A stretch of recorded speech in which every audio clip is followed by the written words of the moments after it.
3, 2, 1. New York, NY. LaunchPod starts now. Welcome to the New York LaunchPod, a podcast on new startups, businesses, and openings in the New York City area. I'm Hal Coopersmith, and in this episode, we are speaking to Ryan Babenzien, the founder of Greats, a Brooklyn-based sneaker and footwear company. Since we first spoke to Ryan in March 2016, his company has more than doubled in revenue, doubled its headcount, and opened its first retail location with more on the horizon. As Greats has grown, the landscape has become more competitive, and we even referenced our first interview with Ryan. I'm just not sure that's going to happen, but we don't consider them a competitor at all. Well, I want to play this quote back from you in terms of what you said on the last podcast. Oh, no. Ready for this? Who would you say your competitors are? Everybody from Nike to Sperry. Basically anybody that sells footwear to men or millennial men and soon-to-be women is a competitor. Everybody's got their position. They stand for something, this and that, but you're paying money to put something on your feet. So if you sell those, you're a competitor. Listen to the episode to find out who exactly Ryan is talking about and everything there is to catch up on with Greats in our special series called How You Doing? Hey, how you doing? How you doing? I'm doing good. How you doing? I'm doing good. I'm doing good. What'd you say? I'm good. Hey, you? I'm walking in. Fantastic. What you say? How you doing? Stepping back onto the LaunchPod, we have Ryan Babenzien, the founder of Greats. Welcome back, Ryan. Hey, Al. How are you? Thanks for having me back. How are you? Last time we spoke, it was March 2016. Things seem to be going well. We're here in your office. Things seem to be going great. The name of your company. Yeah, it's going well. I mean, this is our fourth office in 3.5 years. We've outgrown every other one. In March of 16, I think we were about 10 people. You were? Yeah. And now, is that accurate? That is accurate. That's what you said on the podcast. Yeah, fact check me because like the time is blurred. And now we're almost 20. So back then, you hadn't had a women's line. Now you have a women's line. How's that going? Really well.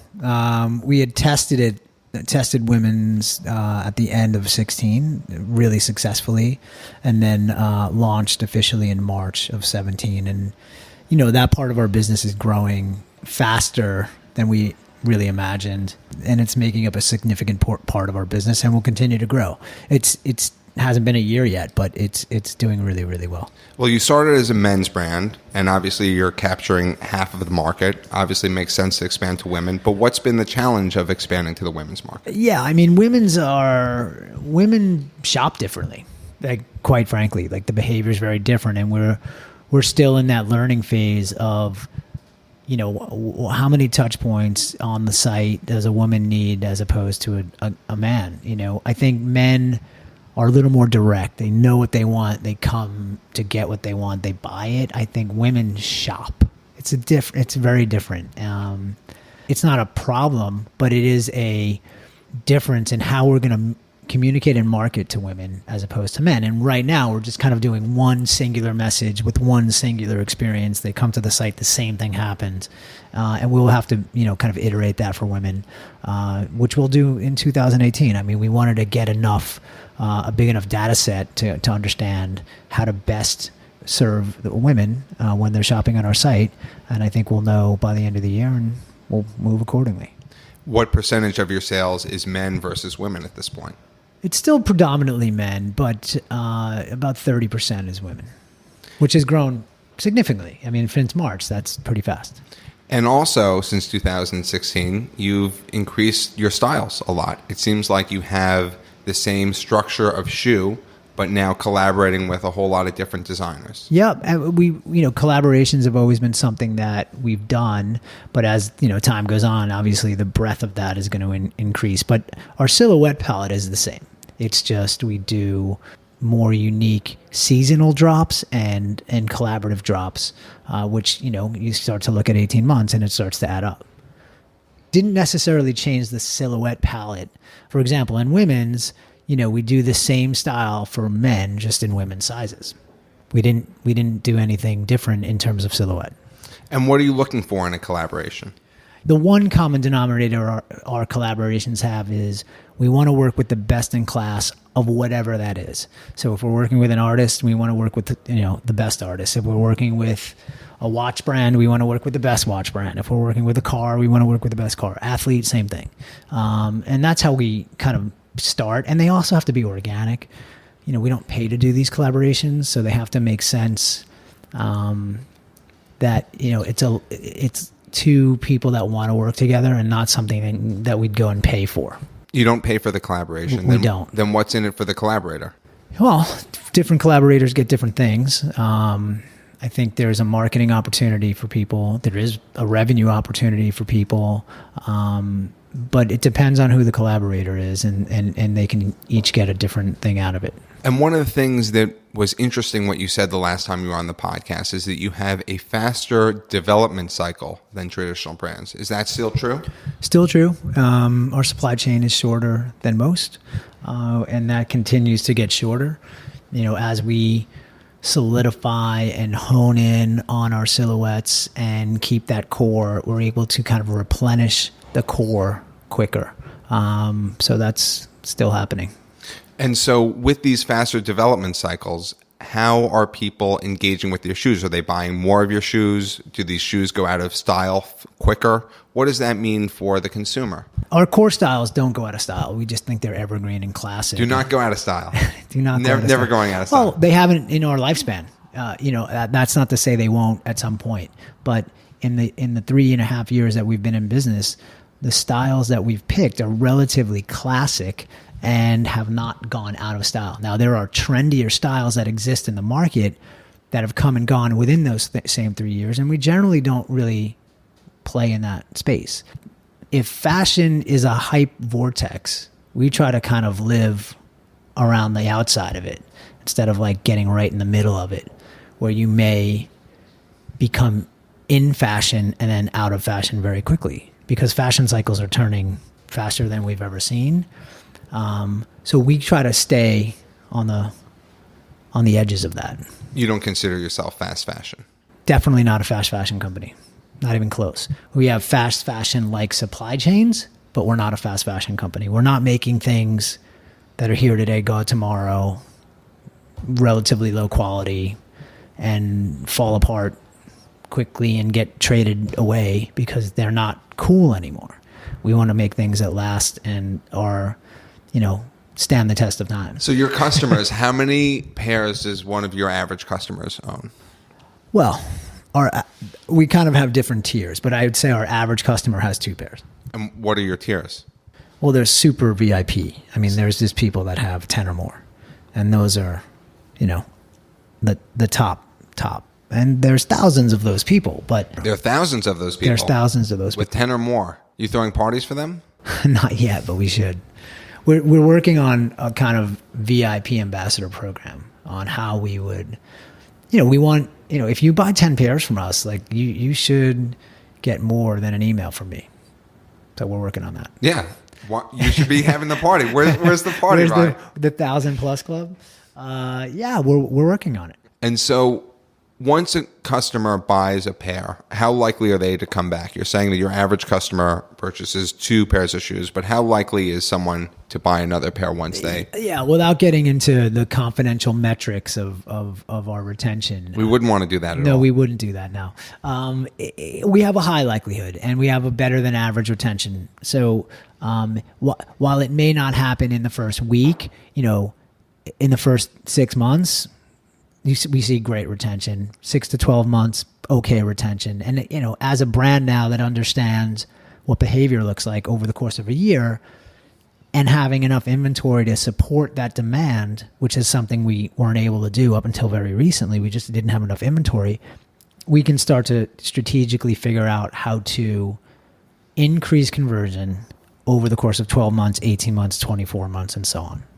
One of the things that you've done since we last spoke to you is that now you have a showroom here in Brooklyn, your own showroom, and you were born as an online brand. What does it mean for you guys to have a physical presence? So we were always digitally native, e-com first, but always knew we'd have physical locations. You always knew that? Always knew it. It was in our first pitch deck. we're later than we thought we would be for different, market reasons, not, whether we could or couldn't. But the studio that we have here in our office is a shoppable environment, and you can come in and buy shoes. We take appointments, Tuesday to Thursday, and Friday, Saturday, Sunday, it's open to the public. And we opened, a couple months ago, and it's been performing really, really well. We see crazy conversion at the store level. So, we're converting like close to 50% of the people that walk through the door, and that's a crazy metric. And online is nothing like that for anybody, but it shows the power of the complementary value of a physical presence with a digital brand, and that's when it works best. So the studio was our first, and we're going to open traditional stores or what would be perceived as traditional stores starting next year. And so are people going to walk out with a pair of shoes once they visit the store, or is it more like a showroom like Bonobos and then they order it online? Yeah, no, we carry inventory. We don't carry everything, but we carry a good assortment of inventory for you to walk out. And we think it's about choice. We found that most of our customers actually want to walk away with the product. So that's what we do. We think that works. I think, showroom, I understand the bigger the SKU count with, size complexity in pants and shirts can create a real challenge to store that inventory on site, where shoes is a little less complicated. So you were born as an online brand, and part of your value proposition is that you are offering discount as opposed to some of the larger shoe brands. Now you're expanding into traditional retail. How does that value proposition change? Well, we're not offering discount. We're offering value. So, and the value proposition does not change. There's price parity across, whether if you're a Greats customer that wants to buy online or mobile, price is the same as if you want to buy in our store, and the prices are the same if you want to buy with our one key partner that we have, which is Nordstrom. That's about customer choice and convenience, which we are pretty, that's pretty important. So prices will be the same no matter where you buy them. How we do that is, our magic. And well, I imagine you're making less money through Nordstrom. Right. But there's other benefits, right? It's a huge network, marketing free, kind of access to great customer. And you balance all that out, and it just makes sense. So we had not, again, we knew we'd have a wholesale partner, one or two or three in the beginning. We simply didn't turn it on until recently because we didn't have enough inventory to open the channel. We were operating around 30% out of inventory from the day we launched up until 2.5 months ago. And then what changed? Well, we raised some money this year. A little bit of money, right? Actually, quite a little amount compared to some of our peers, but it's the right amount for us. And how much was it? It was reported at $10 million. It was reported at $10 million. Yeah. Okay. So you're going to continue to report it at $10 million. It's $10 million, and that's public. And we will operate the business profitably with that capital. So that's been our plan all along. We're not in the business of seeing who can raise the most money. We're in the business of building a great footwear brand. So I think that's a different strategy. What does it mean, since you were born as an online brand, it was part of your deck when you started to have a physical presence? Do you think that online brands need to have a physical presence? I think it's helpful, and I think it's proven to work. And like I said, we've always said we'd do it. We're just late. But the people that have done it well, it's been accretive to their business to have physical stores, even though they started as a digitally native brand. It's very interesting to me because it seems like it's an evolution of retail. These new brands are born online, then they expand to physical retail, traditional retail, which they look to displace from the get-go. Like, what does that exactly mean to you? Yeah, I think that all brands of the future, all good brands of the future, will look just like this, because most of the traditional wholesale market is in trouble. There's going to be a huge correction there, which is not, controversial at this point. We all know it. But to start a brand in an environment like that is almost impossible if those incumbent retailers are shutting down doors and taking less risk on new brands. How would a new brand enter the market? It's impossible to do that. And there's a host of other challenges that come with it, including, bad brand representation where the retailer doesn't have the right sales team and they're not positioning it right. So it's that challenge has always existed. So becoming a digital native brand, getting into the market, having the relationship with your customer, and then when you get your feet settled, No pun intended, then you can kind of pick and choose who you might work with, and that's how we did it. And you do think that a lot of people will continue to do that? I don't know if there's any other way. I really don't. I'm not sure how you start a brand today and go directly into wholesale and not have a better than 50% e-com business for your top line revenue. I just don't know how you would do it. And I don't think that's ever going to change moving forward.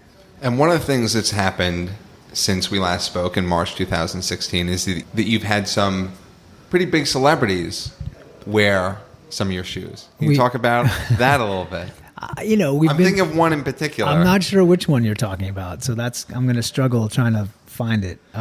When I tell you, you're gonna be like, I can't believe that I didn't think of this one immediately. We've been fortunate, and again, I think when you're building a great product at a great price, it doesn't matter how much money you have. I think you're going to attract customers. So, yeah, we've had a ton of celebrities this year. One, I don't know if you're talking about Ryan Seacrest, but he's. I was thinking Barack Obama. Oh, Barack Obama's pretty good too.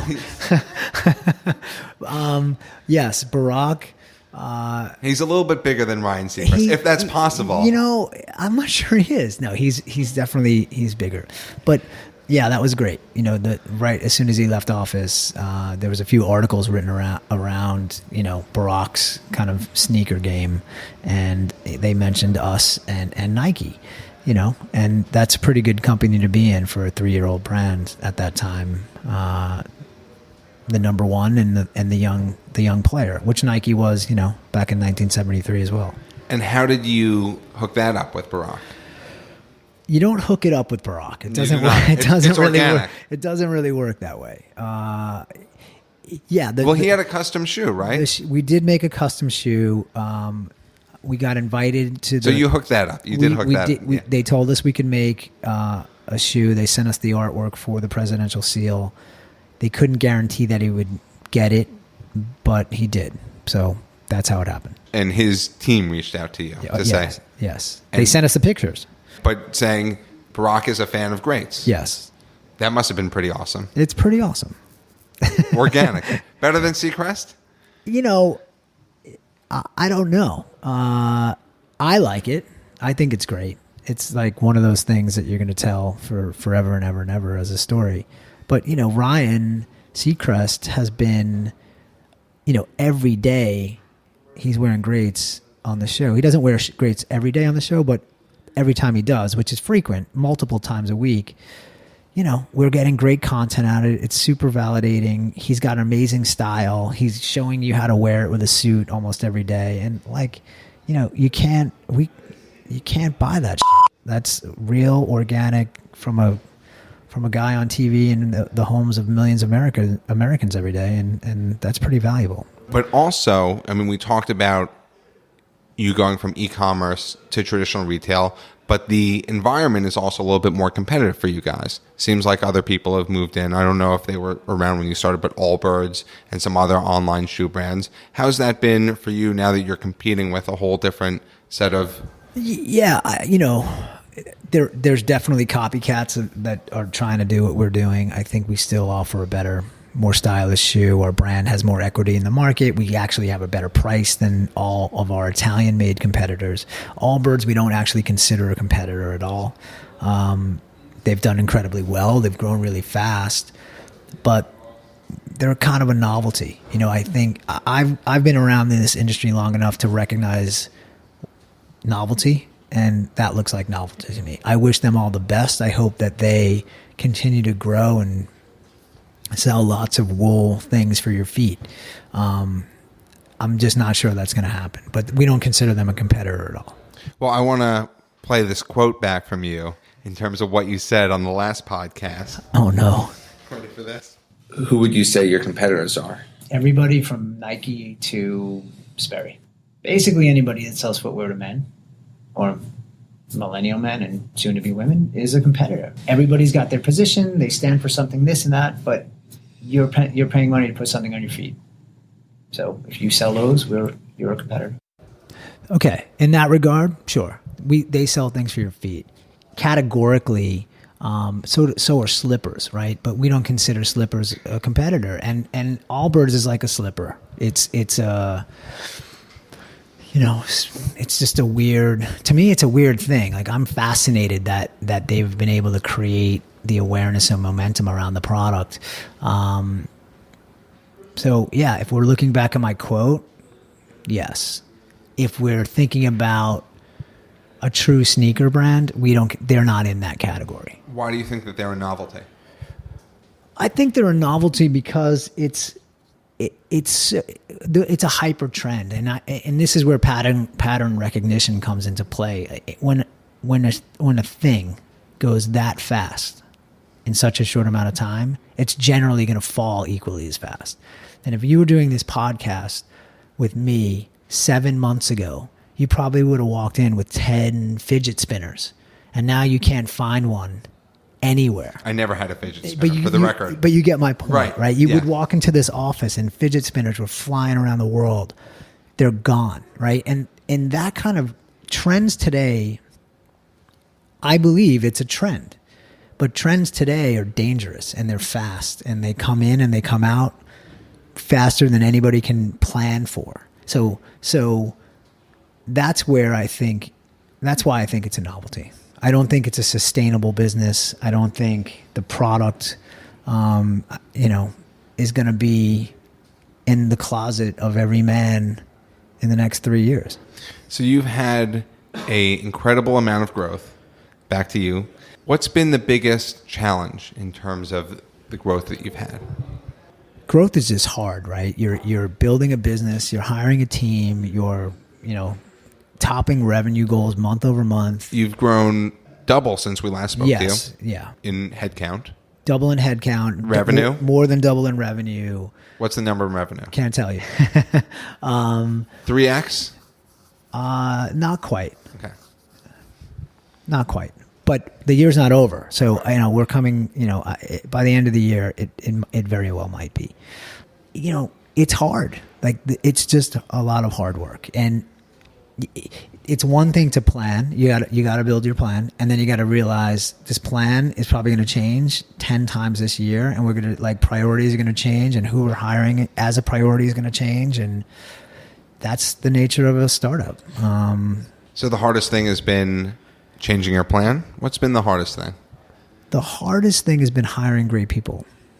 But it seems like you have some great people. We around. do, but you set a plan to even hire. though we're in your office right now and they're right outside the door, Yeah. and they may be listening to this once it airs. I don't think they can hear us well right now, but and they're all these guys are working on some final stuff for holiday. And it's late at night. We should say that too. Yeah, it's dark out, and it's a Tuesday, and we're drinking what I think is pretty good rye. I don't know. I'm not a rye expert, but you have someone who is. It tastes really good. Yes, hiring. We do have great people, but it takes time to find them, and your business is growing whether you have that talent slot filled or not. And the question always comes up: do we hire good enough, or do we wait to hire the person that we know is really an A player, and even if it takes another 7 weeks, and that's just hard, man. Like, it's hard to do in a dynamic market. It's easy to do in a vacuum, but we're not living in a vacuum.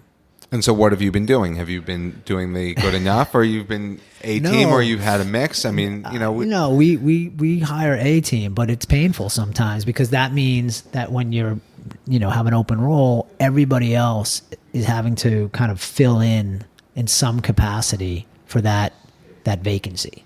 I think we're still young enough and small enough to operate that way, but at some point in the very near future, we're not going to be able to do that. And we may start kind of, saying to sacrifice talent sounds horrible. But that might be the reality. You just start filling bodies into the slots if you start growing at a velocity that you just need to fill. And how are you finding your A team?